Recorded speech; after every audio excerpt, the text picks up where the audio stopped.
compartir el tema número 19, que es acerca del evangelismo de la Biblia. Así que vamos a abrir nuestra Biblia en el Evangelio de Mateo, capítulo 4, versículo número 19. Vamos a leer lo que ahí dice la palabra del Señor. Y dice Mateo 4, 19, Jesús los llamó: vengan, síganme y yo les enseñaré cómo pescar personas. En otra versión dice: yo los haré pescadores de hombres, dice, ¿verdad? Entonces Jesús llamó a sus discípulos para que se volvieran pescadores de hombres o de personas, para que estas personas pudieran ser salvas, ¿verdad? Entonces vamos a orar. Padre, te bendecimos en esta noche, te damos a ti la gloria y la honra, Señor del cielo. Reconocemos que tú eres Dios sobre cada uno de nosotros, Padre eterno. Te pedimos que tú nos dirijas, que tú nos guíes, Señor, a través de tu palabra y de tu Santo Espíritu, que nos dé la gracia, el entendimiento y la revelación cada día, Señor, para que podamos recibir, Señor, tu palabra y que esa palabra nos dé vida cada día, Señor, que la tomemos, Padre. Ponemos nuestras vidas delante de ti, Señor, ponemos nuestras preocupaciones, nuestras necesidades delante de ti, todo, Señor, aquello que pudiera afectar nuestra vida en esta tierra, lo entregamos todo a ti, Señor, hoy que venimos a adorarte, que venimos a recibir tu palabra, que venimos, Señor, a reconocer que tú eres el Dios sobre nosotros. En el nombre poderoso de Cristo Jesús, tu Hijo amado, oramos, Señor, amén y amén. Entonces, podemos decir que hoy se está haciendo evangelismo. En realidad muchas iglesias están haciendo evangelismo, pero cuando nosotros miramos cómo es que estas iglesias hacen el evangelismo, nos damos cuenta que en realidad es un evangelismo que en principio tiene un problema: el mensaje que están dando. O sea, no es el mensaje de la Biblia, por lo tanto no es el evangelio de la Biblia. Pueden evangelizar, pero con un mensaje diferente. Entonces, por ejemplo, muchos ministerios hoy quieren tener más gente cada vez, ¿verdad? Y entonces dicen: hay que hacer células, hay que hacer grupos familiares, hay que hacer tal estrategia, hay que hacer evangelismo, hay que hacer campaña, hay que hacer esto y hay que hacer lo otro. Pero todo lo que hacen, lo hacen con un propósito: su crecimiento. O sea, están enfocados en hacer crecer su iglesia, en hacer crecer su ministerio. Y esto es porque les va a dar éxito ministerial, según ellos. Entonces, si la gente me sigue, entonces voy a tener mucho éxito en el ministerio. Pero cuando nosotros pensamos en todo esto, tenemos que entender que el evangelismo desde la Biblia es otra cosa. Muchos hacen hoy el evangelismo, pero de una manera carnal, y se están enfocando únicamente en el logro o en el éxito de un ministerio que les dé respaldo, que les dé fama, que les dé esto, que les dé lo otro, y entonces no están haciendo el evangelismo conforme la Biblia lo enseña. Tenemos que entender el evangelismo de la Biblia conforme la Biblia. Les hemos enseñado hasta ahora que hay un mensaje en toda la Biblia, que ese mensaje es el evangelio y es el mensaje de que Jesús es el Cristo. Entonces el evangelismo debe suceder con este mensaje, con el mensaje de que Jesús es el Cristo, porque este es el mensaje de toda la Biblia. Entonces, a pesar de que muchos se estén esforzando, no está sucediendo la evangelización mundial, porque entonces Cristo ya hubiera venido, pero no ha sucedido la evangelización mundial. ¿Y por qué no ha sucedido? Es porque no tienen el mensaje correcto. Aunque hacen evangelismo, no está sucediendo la evangelización mundial. Hay iglesias muy grandes que, si entendieran el mensaje de la Biblia e hicieran el evangelismo según la Biblia, la evangelización mundial sucedería muy pronto. Pero no hemos visto que eso suceda. Entonces, aunque hay movimientos de evangelismo, no se está haciendo la evangelización mundial. ¿Dónde entonces empieza el evangelismo de la Biblia? ¿Será que empieza en el Antiguo Testamento o en el Nuevo Testamento? ¿Dónde nos enseña la Biblia que empieza el evangelismo en la Biblia? Muchos creen que empieza con los evangelios de Juan, Marcos, Mateo y Lucas, y dicen: ahí está el evangelismo de la Biblia. Pero yo quiero que vayamos un poco más atrás y que usted vaya conmigo a Génesis capítulo número 3, verso 8 al 11. Génesis 3, 8 al 11, que dice de esta manera: que cuando soplaba la brisa fresca de la tarde, el hombre y su esposa oyeron al Señor Dios caminando por el huerto. Así que se escondieron del Señor Dios entre los árboles. Entonces el Señor Dios llamó al hombre: ¿dónde estás? ¿Dónde estás? Y el hombre contestó, te oí caminando por el huerto, así que me escondí. Tuve miedo porque estaba desnudo. ¿Quién te dijo que estaba desnudo?, le preguntó el Señor Dios. ¿Acaso has comido del fruto del árbol que te ordené que no comieras? Entonces, ¿qué había pasado con el ser humano? ¿Dónde empieza el evangelismo de la Biblia? Empieza exactamente desde acá, con esta pregunta. Dios le está preguntando al hombre perdido, ¿dónde estás? Porque Dios lo había creado para que viviera en bendición, pero el ser humano había desobedecido la palabra de Dios. Y entonces Dios mismo viene a buscar al ser humano que se ha perdido. Es Dios quien viene a buscar al ser humano perdido. No es que yo me haya acercado a Dios, no es que yo haya aceptado al Señor. Él me aceptó a mí primero. Él vino por mí, Él murió por mí, Él vino a buscarme porque yo estaba perdido. Entonces Dios le hace esta pregunta a Adán desde el principio: ¿dónde estás? ¿Dónde estás? Y yo pregunto, ¿será que Dios no sabía dónde estaba Adán? ¿Qué creen ustedes? Sí sabía, ¿verdad? Y entonces, ¿por qué Dios le hace esta pregunta? Hay una razón, es que aquí es donde empieza el evangelismo de la Biblia. Dios buscando al ser humano que está perdido. Eso es el evangelismo de la Biblia. Eso es el evangelio de la Biblia. No es otra cosa, ¿verdad? Entonces, la religión es el hombre tratando de encontrarse con Dios, pero el evangelio es Dios buscando rescatar, restaurar, salvar al ser humano que está perdido. Entonces, el evangelismo de la Biblia empieza desde acá con el mensaje de que el Mesías va a venir. Este es el mensaje original del cual surge el evangelismo de la Biblia. Entonces, ¿qué hizo Dios? Cuando vio que el ser humano había quedado perdido en el pecado, controlado por Satanás por haber desobedecido su palabra, entonces quedó separado de Dios. Entonces Dios vino y resolvió el problema del ser humano. Dios derramó sangre de animales inocentes. Génesis capítulo número 3, verso 21 dice: y el Señor Dios hizo ropa de pieles de animales para Adán y su esposa. Es que los vestidos de hojas de higuera no servían mucho, no podían cubrir la desnudez del ser humano. Esto es una imagen, una idea, un prototipo de cualquier esfuerzo que el hombre haga. Es queriendo cubrir él su propia desnudez. El ser humano se cosió hojas de higuera, ¿verdad? Y entonces digo, es que estoy desnudo, me voy a tapar. Y quiso cubrirse con hojas de higuera, pero no podía cubrirse. Las hojas de higuera no pueden cubrir la desnudez del ser humano. Entonces, cualquier esfuerzo que el ser humano haga por cubrir su pecado y por cubrir la separación con Dios no funciona. ¿Por qué razón? Porque solamente la gracia de Dios puede restaurar la relación entre el hombre y Dios. Solo a través de Cristo se puede el hombre volver a encontrar con Dios. ¿Qué significaba esto? De derramar sangre de animales inocentes y cubrir con las pieles.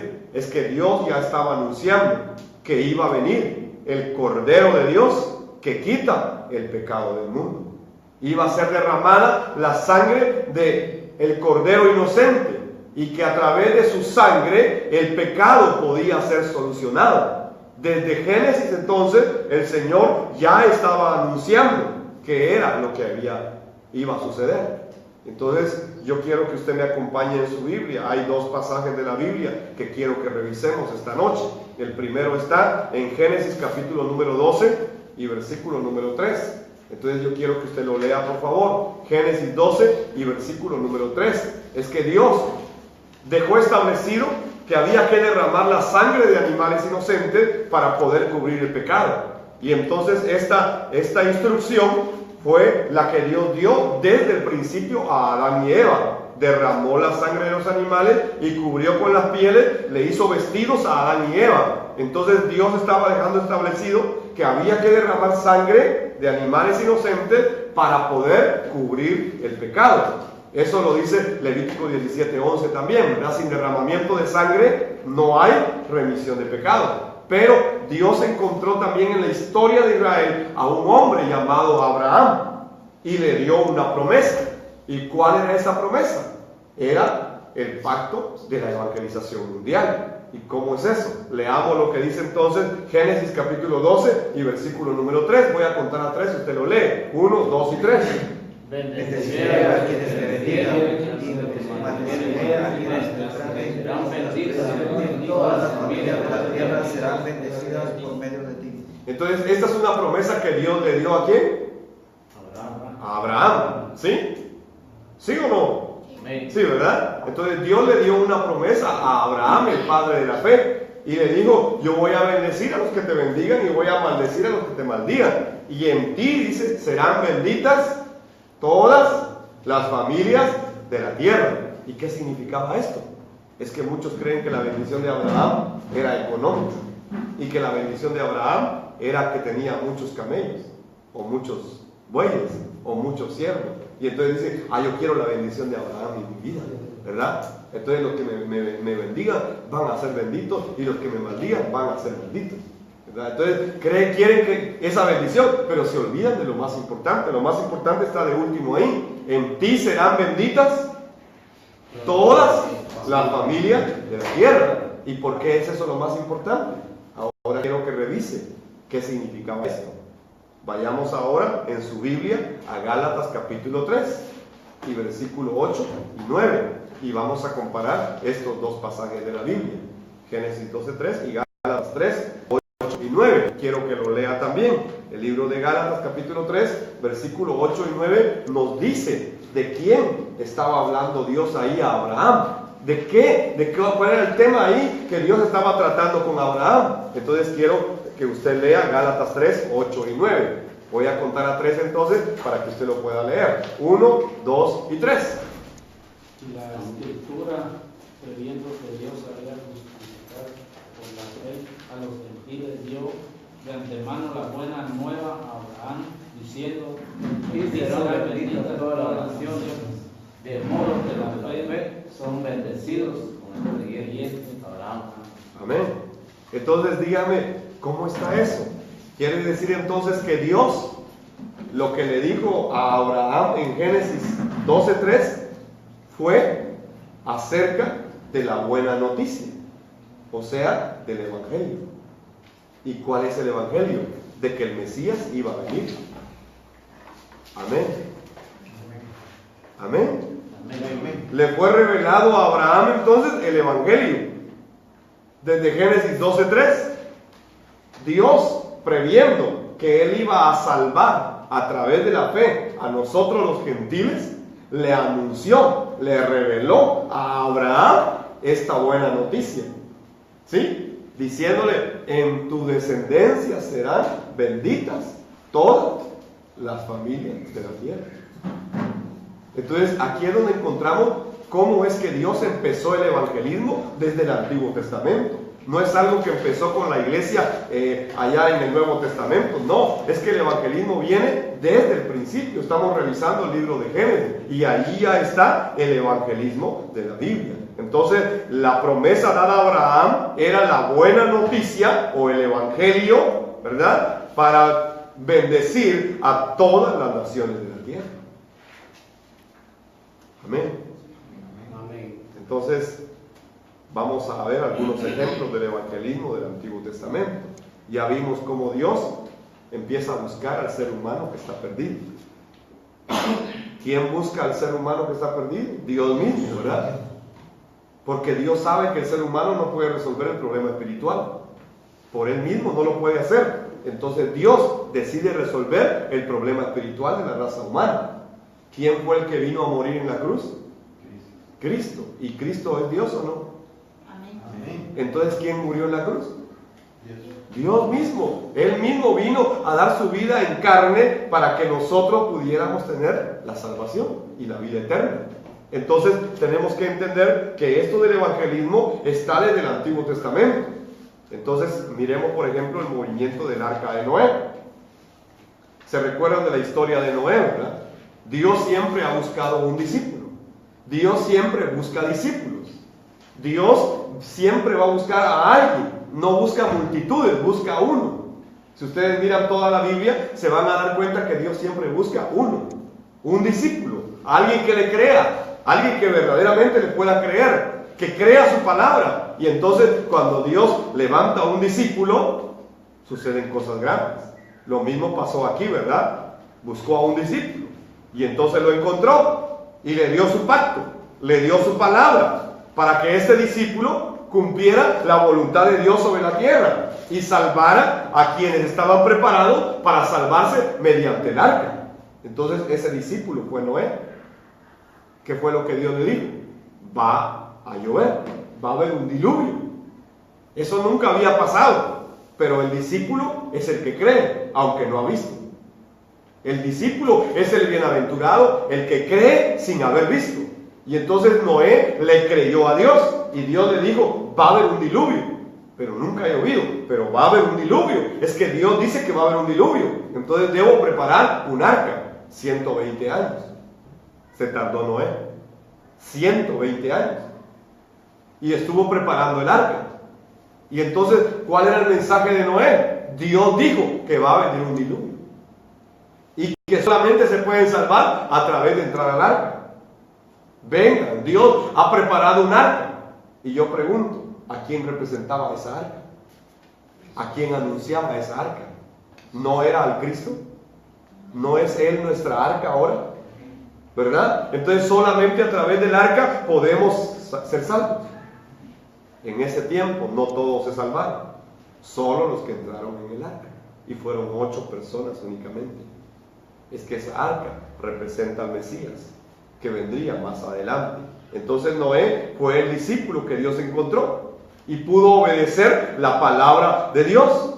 Él tuvo la alternativa de decir, no, yo no le creo a Dios, pero él dijo, yo le creo a Dios, yo creo su pacto. Y entonces Dios le dio su palabra, le dio su pacto. Podía cumplirlo o no cumplirlo, podía hacer la voluntad de Dios o no hacerla, podía él decir, no, nunca va a llover, pero él dijo, yo creo lo que Dios dice, y entonces yo voy a hacer su voluntad. Su voluntad es que yo construya un arca y que la gente se salve, los que puedan creer. Entonces no llovía, pero Noé podía creer lo que Dios había dicho, que iba a llover, y entonces obedeció e hizo su voluntad. Y obedeció la palabra del pacto que le dio Dios y construyó el arca y salvó solamente a su casa, ¿verdad? Ese es un primer ejemplo del evangelismo de la Biblia. Otro ejemplo es Josué y Caleb. Josué y Caleb, usted sabe que eran unos príncipes de Israel y se recuerda que los mandaron a inspeccionar la tierra prometida, ¿sí? Pero todos los demás príncipes vinieron con mala noticia, excepto Josué y Caleb. Y entonces, de todos los que salieron de Egipto, ¿quiénes fueron los 2 únicos que entraron a la tierra prometida? Josué y Caleb. ¿Y por qué fueron ellos solo 2 y los demás se quedaron tirados? Muy sencillo, porque le creyeron la promesa a Dios. Dios había dicho que les iba a dar la tierra prometida. Y Josué y Caleb creyeron firmemente que Dios les iba a dar la tierra prometida. Ellos decían, si el Señor se agrada de nosotros, Él nos llevará salvo a esa tierra y nos la entregará. Dios nos la va a entregar. No teman al pueblo de esa tierra. Para nosotros son como presa indefensa. ¿Por qué decía eso Josué y Caleb? ¿Por qué tenían esa fe? Es que ellos le habían creído a Dios. Ellos habían creído la palabra de Dios. Incluso decían, ellos no tienen protección, pero el Señor está con nosotros, decían. No les tengan miedo.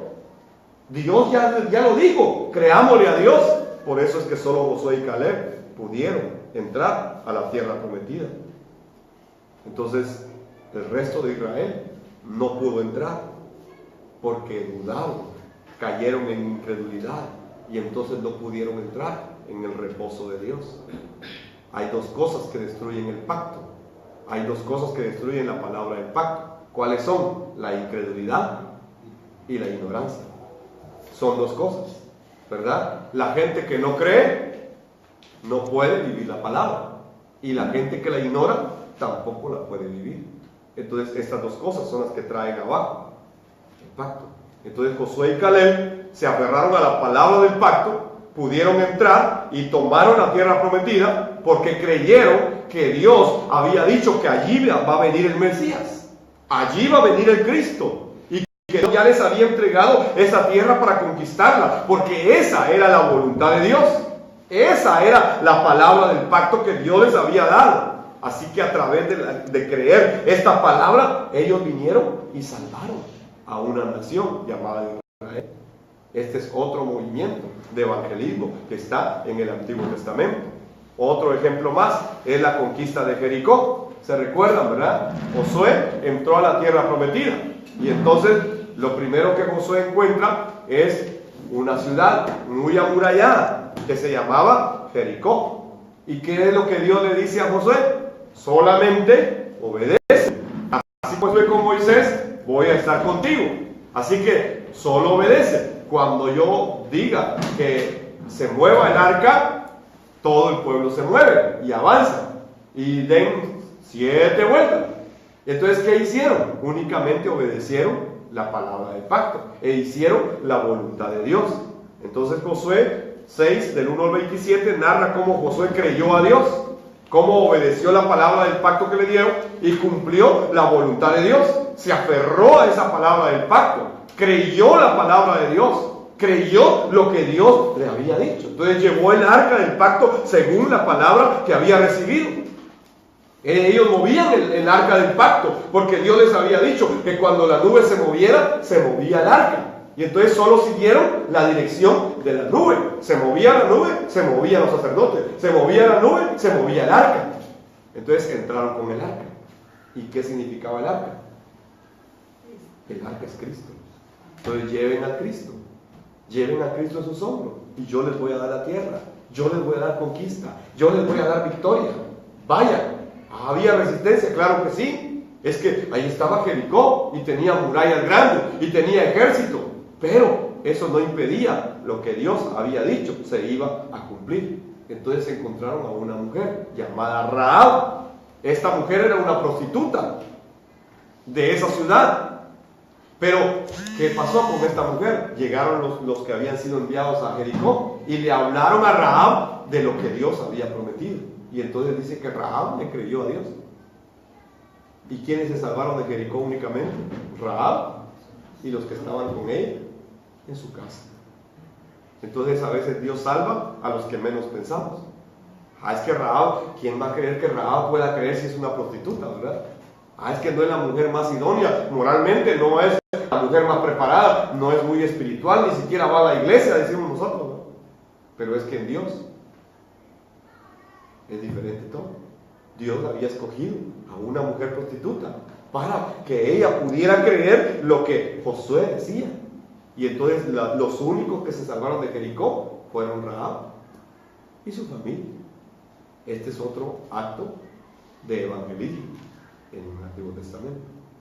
Voy entonces al segundo punto del tema, el evangelismo de Jesús. ¿Dónde encontramos todo esto? En los 4 evangelios, ¿verdad? Allí usted puede encontrar cómo es que Jesús hizo todo el evangelismo, pero hay 3 capítulos que usted debe tomar en cuenta. Si quiere entender correctamente cómo fue el evangelismo de la Biblia, hay 3 capítulos de la Biblia que usted debe entender claramente, los debe leer una y otra vez y una y otra vez y una y otra vez hasta que entienda verdaderamente cómo sucedió el evangelismo según Jesús. Mateo capítulo número 10 es el primer capítulo. Lucas capítulo número 10 es el segundo capítulo. Y Mateo capítulo número 13 es el tercer capítulo. Entonces, si usted puede revisar el Evangelio de Mateo, en el capítulo número 10, el versículo del capítulo número 13, va a encontrar cómo sucedió el evangelismo de Jesús. Cómo fue que Jesús hizo el evangelismo. Quedó registrado. Y yo pregunto, ¿será que habrá una mejor estrategia que la que él usó? ¿Será que nosotros los hombres podemos inventar algo mejor para hacer el evangelismo? ¿Será que algún método humano es más efectivo que el que Cristo vino a establecer? ¿O tenemos que hacer el evangelismo según la Biblia, según Cristo y según la iglesia primitiva? Entonces, cuando miramos en el Evangelio de Mateo, encontramos que lo primero que Jesús hizo fue levantar a 12 discípulos, a los que comisionó y les llamó los apóstoles, ¿verdad? Y les dijo, vayan a predicar el Evangelio a la casa de Israel, vayan al pueblo de Israel, vayan y anuncien este mensaje. Mateo capítulo 10, versos 5 al 8. Jesús envió a los 12 apóstoles con las siguientes instrucciones: no vayan a los gentiles, no vayan a los samaritanos, sino solo al pueblo de Israel, las ovejas perdidas de Dios. Vayan y anuncien que el reino del cielo está cerca, sanen a los enfermos, resuciten a los muertos, curen a los leprosos y expulsen a los demonios. Den tan gratuitamente como han recibido. ¿Y será que esto que Dios les está diciendo ahí, si nosotros miramos, era solamente algo físico o era también espiritual? Revisemos. ¿Qué les dijo Dios? Vayan y anuncien que el reino del cielo está cerca. Vayan y anuncien eso. Y les dijo: sanen a los enfermos, resuciten a los muertos. Es que la gente está muerta espiritualmente y hay que resucitarla. La gente está enferma del alma y hay que sanarla. Curen a los leprosos. Es que la lepra es figura de pecado. Entonces, sanen a los pecadores. Expulsen a los demonios. Es que Satanás tiene control sobre la gente. Entonces, ¿qué estaba diciendo el Señor ahí? Resuelvan el problema de Satanás, resuelvan el problema del pecado y resuelvan el problema de la separación. Es lo mismo que está diciendo acá. Son las tres cosas que forman el problema espiritual. Por eso los mandó a resolver el problema espiritual. ¿Y cómo se resuelve el problema espiritual? Vayan y anuncien el Evangelio. Entonces, ¿cómo se resuelve el problema espiritual? Con el Evangelio. ¿Cuál? El verdadero Evangelio. ¿Cuál es ese? De que Jesús es el Cristo, el Hijo del Dios viviente. El Evangelio no es algo carnal. El Evangelio no es algo terrenal. El Evangelio es eterno. El Evangelio es espiritual. El Evangelio entonces tiene que verse desde esa perspectiva. Muchos hoy están viendo el Evangelio solamente de manera familiar. Es que la familia, es que mi necesidad. No, es que esto es temporal. Esto va a pasar. Pero el Evangelio es algo eterno. Es algo mucho más grande. Algo que trasciende. Entonces Jesús envió a estos discípulos. Los discípulos, ¿qué hacían? Buscaban discípulos que pudieran creer el mensaje de que Jesús es el Cristo. Y los buscaban de casa en casa y de ciudad en ciudad. Buscaban las casas dignas, donde el Evangelio original pudiera ser recibido y creído. Mateo 10, 11 al 14 dice: cada vez que entren en una ciudad o una aldea, busquen a una persona digna y quédense en su casa hasta que salgan de ese lugar. Cuando entren en el hogar, bendíganlo. Si resulta ser un hogar digno, dejen que su bendición siga allí. Si no lo es, retiren la bendición. Si cualquier casa o ciudad se niega a darle la bienvenida o a escuchar su mensaje, sacúdanse el polvo de los pies al salir. Entonces, es así como Jesús le da instrucciones a sus discípulos para que fueran a predicar que el reino de los cielos se había acercado y que Satanás iba a ser expulsado, los demonios iban a ser expulsados, ¿verdad? Que la separación entre el hombre y Dios iba a ser solucionada, porque iban a cobrar vida los que estaban muertos. Los que ya no tenían vida, ahora iban a cobrar vida. Y también Dios mandó a sus discípulos a anunciar que el pecado se había resuelto, que había que traer sanidad a los que estaban enfermos del pecado. Entonces era lo que Dios les había dicho. Entonces tenemos que entender cómo el Señor Jesús hizo el evangelismo en la Biblia. Mateo capítulo 10, versos 17 al 18, también Jesús les dio cierta advertencia a los discípulos y les dijo: tengan cuidado, porque los entregarán a los tribunales y los azotarán con látigos en la sinagoga. Serán sometidos a juicio delante de gobernantes y reyes por ser mis seguidores. Pero esa será una oportunidad para que les hablen a los gobernantes y a otros incrédulos acerca de mí. Es decir, no importa si te metieron en un problema o te metiste en un problema, es una oportunidad para predicarle a otros de que Jesús es el Cristo. Dice, para que le prediquen a otros incrédulos acerca de mí. Eso fue lo que les dijo. ¿De qué tenían que predicar entonces?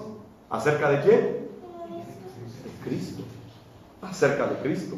Había que dar la vida por este mensaje, sin temor, sin dudar, sin estar afligido por las necesidades que las corrientes del mundo provocan en nuestra vida el día de hoy. Entonces ellos conocían que Jesús era Cristo. En el capítulo 10, verso 28 al 31, les dijo: no teman a los que quieren matarles el cuerpo. No pueden tocar el alma. No les tengan miedo.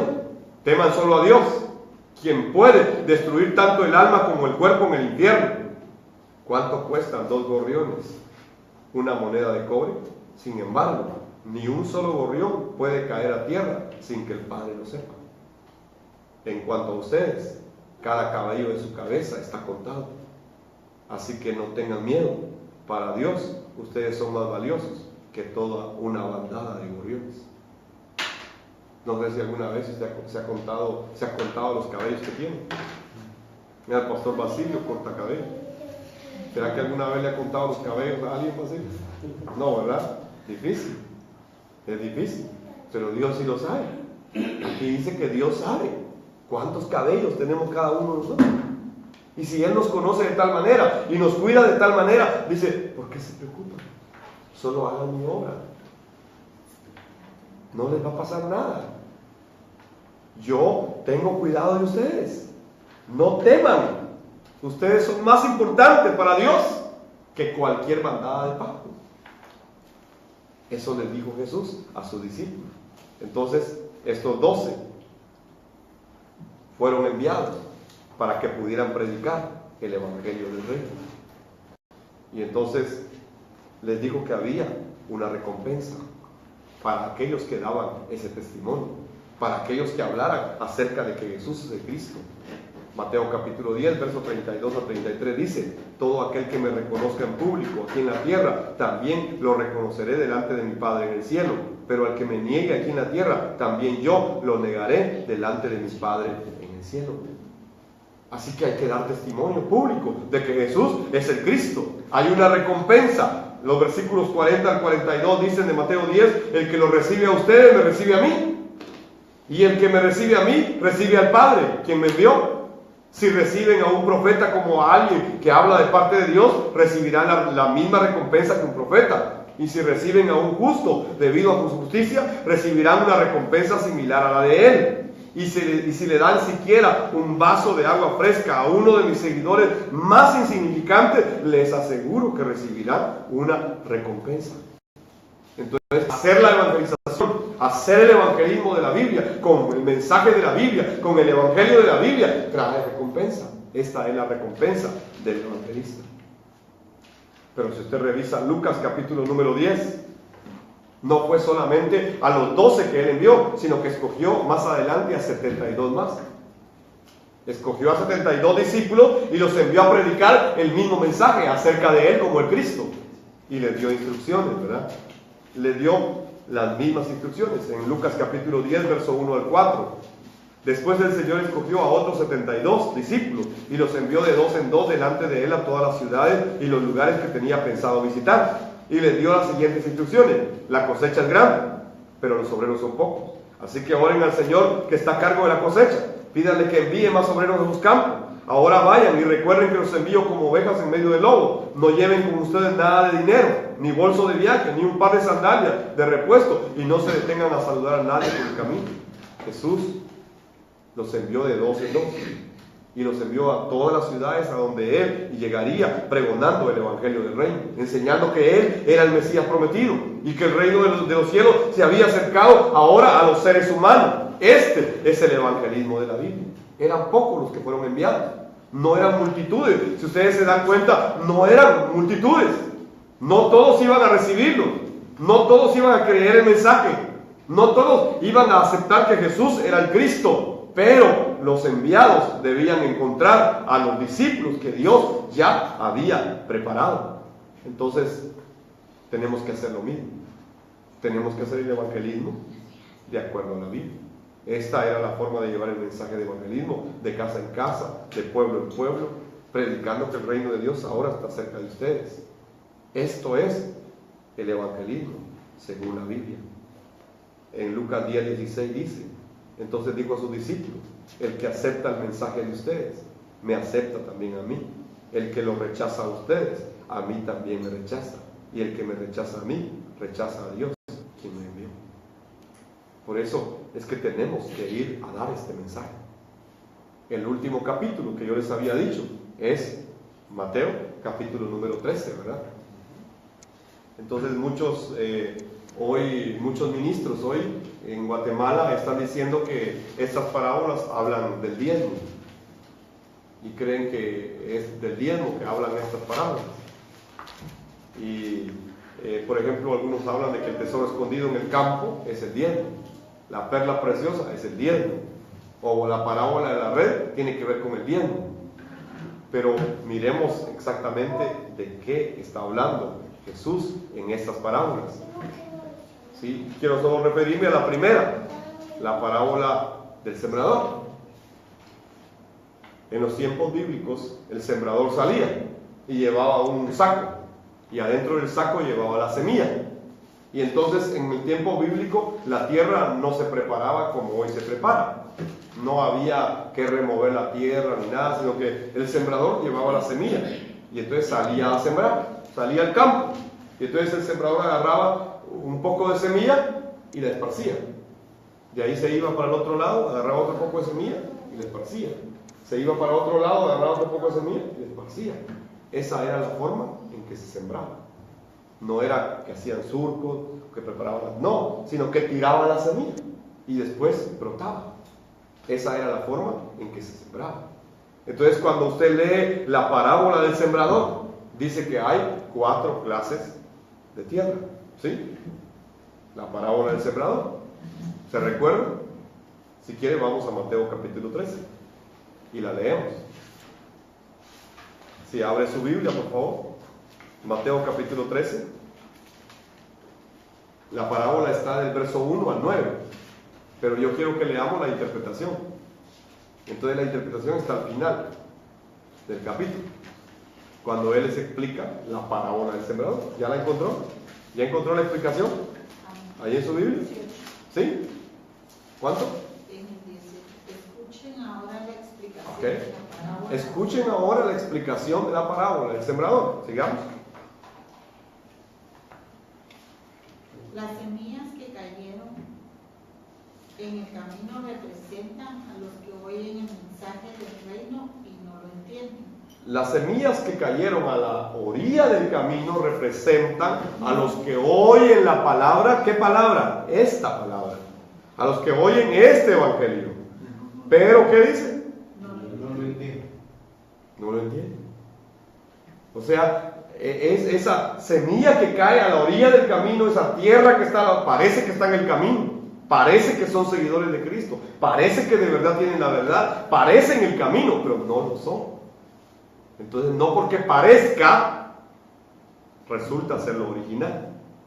No porque sea muy parecido o porque parezca el camino, va a ser buena tierra. Dice que son los que oyen la palabra, pero no la pueden entender. El segundo tipo de tierra, miremoslo. Sigamos. Entonces viene el maligno y arrebata la semilla que fue sembrada en el corazón.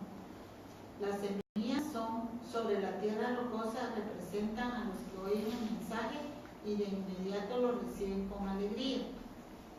Pero como no tienen raíces profundas, no duran mucho. En cuanto tienen problemas o son perseguidos por creer la palabra de Dios, caen. Entonces ese es el segundo tipo de tierra. Es gente que recibe la palabra y inmediatamente brota la palabra, pero luego, como no tiene raíz profunda, ¿qué dice? Se desvanece. No duran mucho. Y entonces cuando le vienen los problemas, cuando le vienen las pruebas, cae. Ese es el segundo tipo de tierra. Tercero, Las semillas que cayeron entre los espinos representan a los que oyen la palabra de Dios, pero muy pronto el mensaje queda desplazado por las preocupaciones de esta vida y el atractivo de la riqueza, así que no se produce ningún fruto. entonces estos, debido a las preocupaciones que pone la vida y debido al amor a la riqueza, también pierden esta palabra. Entonces no da fruto. Y se pierde esta palabra. Se pierde el evangelio. La cuarta tierra. Las semillas que cayeron en la buena tierra representan a los que de verdad oyen y entienden la palabra de Dios. y producen una cosecha 30, 60 y hasta 100 veces más numerosa de lo que se había sembrado. Entonces hay una buena tierra, donde la semilla cae y produce. No solamente oye la palabra, la entiende, sino que da mucho fruto. Al 30, al 60 y al 100 por uno. Entonces tenemos que entender que solo la buena tierra es la que da fruto. Solo la buena tierra es la que da resultado. ¿Qué ha pasado con los ministerios? ¿Qué ha pasado con los pastores? Los pastores nos desgastamos con la gente que no da fruto. Y estamos atendiendo a la gente. Y ahí está la gente ahí. Y nos desgastamos. Oramos por la gente. Pedimos, nos angustiamos por la gente. Y la gente no da fruto. No da fruto. Es que la mala tierra nunca va a dar fruto. Entonces debemos enfocar nuestros ministerios solo en la buena tierra. Eso es lo que la parábola nos está diciendo aquí. La semilla hay que esparcirla. El mensaje hay que darlo. Pero cuando encontremos buena tierra que oye la palabra, la entiende y da fruto, esa es buena tierra. Recuerde que la buena tierra tiene esas tres características. ¿Cuál es la primera característica? Es que oye la palabra. La segunda es entiende la palabra. Y tercero, da fruto. ¿Sí?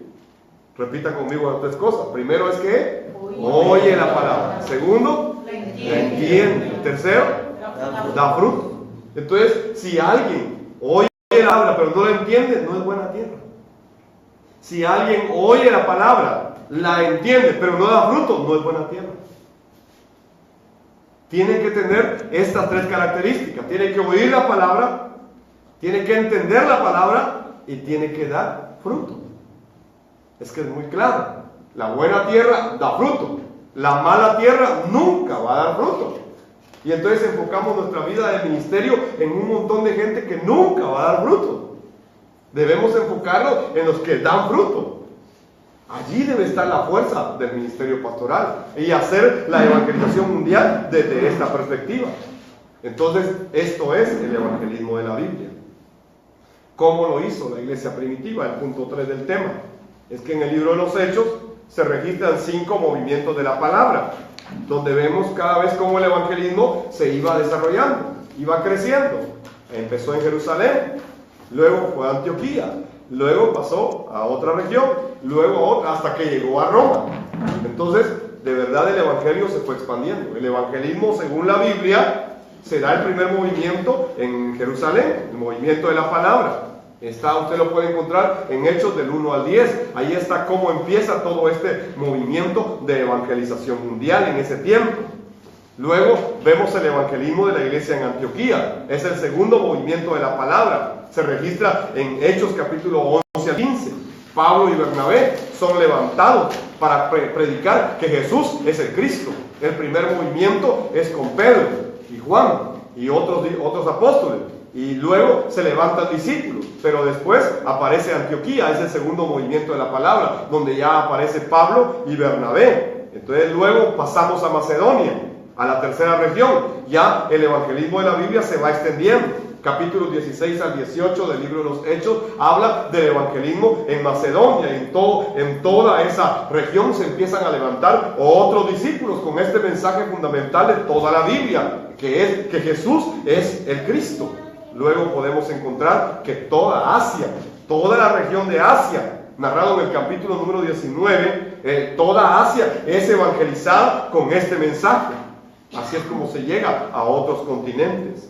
Los discípulos que creían que Jesús es el Cristo, va a volver pronto, entonces están haciendo movimientos de la palabra desde Jerusalén, Antioquía, Macedonia, Asia, y ahora llegan hasta Roma, el mundo. Cubrieron todo el continente asiático y cubrieron también el imperio romano. Entonces el evangelismo de Roma está registrado en el capítulo 28 del libro de los Hechos y en números 16 y primera de Corintios 16. Cuando usted lee primera de Corintios 16, encuentra que se establecieron iglesias, que se empezaron a levantar iglesias. Cuando usted revisa primera de Corintios 16, encuentra que hay mujeres que tienen iglesias en su casa. Ahí está Trifena, Trifosa. Está, por si quiere cambiarse el nombre, ¿verdad? ¿Quién más? Hay otras ahí, ¿verdad? Hay otras hermanas que estaban teniendo iglesias en su casa, porque empezaron a hacer movimientos de la palabra y empezó a suceder el evangelismo. en todo el Imperio Romano. Así es como se da el evangelismo en la Biblia. Entonces, el último lugar al cual Pablo llegó fue a España. Hay un lugar que se llama Tarragona, en la provincia española. Era la última parte que correspondía al Imperio Romano, que era la provincia española de Tarragona. Y hasta allí llegaba el Imperio Romano. Empezaba en Jerusalén y había conquistado todo esto, ¿ya? Y llegaba hasta esa región de Tarragona, en España. Y según los registros históricos, el último punto que el apóstol Pablo llegó a tocar fue exactamente esa provincia. O sea, Pablo llevó el evangelio desde Jerusalén hasta el fin de Roma. Hasta allí lo dejó de predicar, España. Entonces, desde esa tierra, con el idioma de esta tierra, es que el mensaje de que Jesús es Cristo vino acá. Y por eso es que este continente, el continente de Latinoamérica, es el que debe devolver el mensaje a todo el mundo. Dios va a usar Latinoamérica. Dios va a levantar, está levantando en Latinoamérica gente muy prominente con este mensaje. Está sucediendo la evangelización mundial. En el año 2008 se reunieron en Europa 31 teólogos de Europa y de América para revisar y discutir la presencia de Pablo en España, y concluyeron que efectivamente hay evidencia de que vivió 6 meses o 1 año en esta provincia de Tarragona antes de volver a Roma. Así que el evangelio de que Jesús es de Cristo, compartido por Pablo, llegó hasta la provincia española, y ahí como que quedó guardado, y de ahí surge nuevamente en Latinoamérica para levantarlo hacia el mundo entero.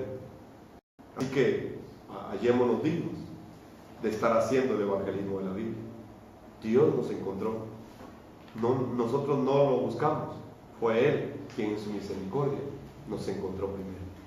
Que Dios nos siga usando para hacer el evangelismo, pero de acuerdo al evangelio de la Biblia y de acuerdo al evangelismo de la Biblia, no con métodos humanos, no con estrategias humanas, sino con el mensaje y la forma en que está escrito en la palabra de Dios.